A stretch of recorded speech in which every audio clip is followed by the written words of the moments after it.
Deer best friend, তোকে নিয়ে কিছু কথা। এই কথাগুলোকে তুই কিভাবে নিবি তা আমি জানি না, কিন্তু আজ আমি সত্যি কথাগুলোই বলবো। তুই তো জানিস, দেখিস সবসময় আমি বেস্ট ফ্রেন্ড নিয়ে কতটা মাতামাতি করি। আমার বেস্ট ফ্রেন্ড এই, আমার বেস্ট ফ্রেন্ড ওই, ও এটা করে ওটা করে, সবকিছু সবার সাথে বলে বেড়াই।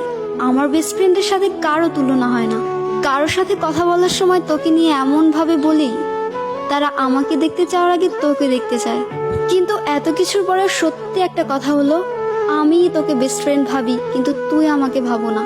হ্যাঁ, এটা ঠিক যে তুই আমাকে মাঝে মাঝে বলস যে আমি তোর বেস্ট ফ্রেন্ড হই, কিন্তু তুই আদৌ কি আমাকে মনে মনে বেস্ট ফ্রেন্ড ভাবিস? তুই যদি আমাকে বেস্ট ফ্রেন্ডই ভাবতি, তাহলে তুই আরো 3টা বেস্ট ফ্রেন্ড বানাতে পারতি না। আমি ছাড়াও তোর বেস্ট ফ্রেন্ডের অভাব নাই। আমার মুড অফ থাকলেও তোর মুড ঠিকই থাকে। আমি রাগ অভিমান করলেও তোর তাতে কিছু যায় আসে না। তাহলে একটু সময় হলে একটু ভেবে দেখিস, তুই কি আমাকে বেস্ট ফ্রেন্ড ভাবিস?